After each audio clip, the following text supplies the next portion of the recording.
Welcome everyone to another mod spotlight, and today we're gonna have a look at Flaxbeard Steam Power mod, or FSP for short, by Flaxbeard on the Minecraft forums. This mod introduces tons of steam power related items and mechanics into the game to enhance your Minecraft experience. So let's not waste any more time and dive right into it. To get yourself started, you'll have to adventure out to find some basic materials, namely copper and zinc. Combining said ores with a book will grant you the in-game guide, which you can consult whenever needed. So we already know about copper and zinc, which build the foundation for almost all recipes within this mod. Two of the crafting components you'll require a lot are the brass piston and the brass turbine. We'll be making use of them shortly. Another small gadget you can make with just some brass is the spyglass. While holding it, you may right click to zoom in and left click to zoom out again. The last basic item is the survivalist's toolkit, which will prevent weapons which are about to break from being used, so no worries about unintentionally breaking your precious enchanted tools anymore. Now with this mod you have the ability to craft flintlock weapons. To do so you'll need smaller weapon parts such as the wooden stock, the iron barrel, the blunderbuss barrel and the flintlock part. Finally, using those parts we can make various weapons such as the flintlock musket, which requires musket cartridges as ammunition and will also require reloading after each use. Next up, the flintlock blunderbuss, which works similar to the normal flintlock musket, but will shoot multiple inaccurate shots at once, allowing for crowd control. And finally, there's the flintlock pistol, the fastest of them all, but at the cost of some lowered damage points. Okay, so now that we've secured our defense, it's time to dive into alloy processing. Crafting a crucible will make it possible for certain already processed materials to combine into alloys. If successful, a right click with an empty hand will pour the liquid into adjacent molds. To create a functional mold, you'll have to place a mold block next to the crucible and assign it one of the possible mold shapes: the plate mold, the ingot mold or the nugget mold. Right click with a blank or already carved mold onto a carving table to change it into the mold type you're looking for. Using this system you'll also get a hold of the brass I've been talking about. 3 units of copper and 1 unit of zinc will combine in your crucible to brass for further use. Another interesting material is the gilded iron, which you can receive by right-clicking with an iron ingot onto a crucible that contains gold, essentially coating the iron with a layer of gold. As a little side note, the plate mold can be used to craft plates for the fraction of an ingot, but still plates will be valid enough as an alternative to ingots in many recipes, thus saving you plenty of resources. Alright, so now that we know about the very basics, it's time to have a look at the machineries this mod provides. First up, the boiler, which is the very essential machine to produce your first steam by combining water and fuel and piping the steam out of the top of the contraption. If you find yourself in need of more efficient boilers, the flash boiler should be your choice. This multi-block structure requires a certain amount of time to reach its full potential, but will be 10 times more efficient than its lower tier counterpart. Arrange the components in a 2x2x2 area and your flash boiler will be ready to roll. Of course, such a mod also comes along with piping components. The brass pipes can be used in this mod to move steam around and make it useful. Furthermore, combining a tube with a lever will attach a valve to the pipe, allowing for the steam flow to be toggled.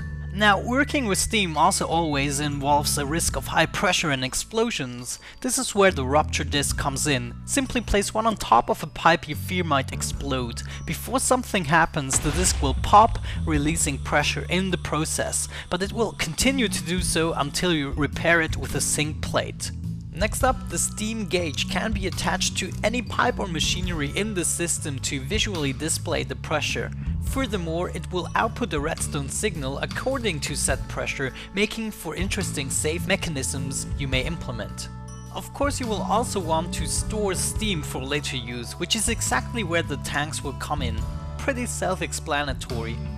Another way of storing steam is on your person with the steam filler. Simply place it in a steam using device and wait for it.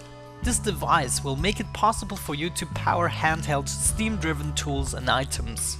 Next up, the steam heater may be powered using steam and can be used to fuel furnaces instead of coal or other burnable materials. More heaters will increase the smelting time but also use more steam.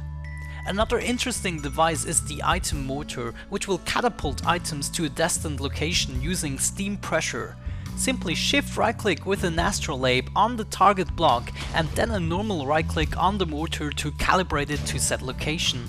As you'd expect in such a mod, you'll also find automation. First up, there's the steam hammer, which will allow you to perform anvil actions using steam instead of experience points. Place the steam hammer above the anvil connected to a steam network and right click the hammer to open up its interface, where you'll find all possible actions.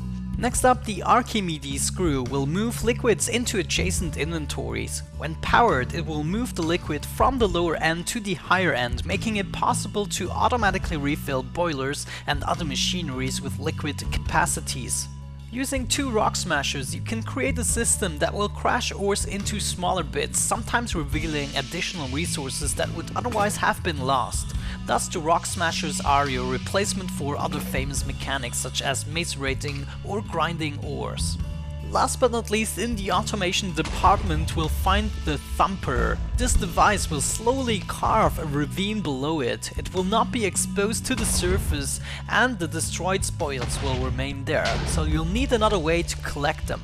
Just a minute ago I mentioned some handheld tools. Well, this mod comes along with 3 of them, namely the steam drill, which you can use instead of a pickaxe, the steam saw instead of an axe, and the steam shovel instead of your common shovels.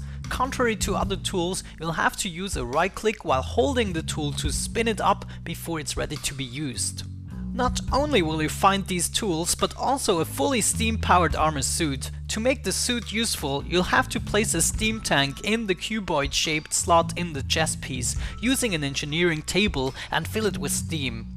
With a full set of exosuit armor, you'll be granted a mining and speed boost, but while you have no steam left, you'll be slowed down instead. Within the engineering table you can also add further upgrades such as the steam jetpack, which will grant you the ability of flying on the coast of a lot of steam power. Another interesting upgrade is the steam wings, which will allow you to glide instead of falling. This upgrade doesn't use any steam power and is disabled while holding shift. Next upgrade, the thrusters can be applied to the leg piece and will allow you to jump higher and fly faster in combination with a jetpack. If you feel like it, you can even apply a power fist upgrade, which will make your fists punch really hard. Heck yeah. Finally, there's a fall assist upgrade, which as you might expect is applied to your boots and will lower your fall damage. Well guys, so as you can see, this mod feels like an awesome Steam mod, which can be used on its own, but also in combination with other mods to make your modded contraptions even more exciting. I hope you enjoyed this mod spotlight, thank you very much for watching and have a nice day. Bye bye.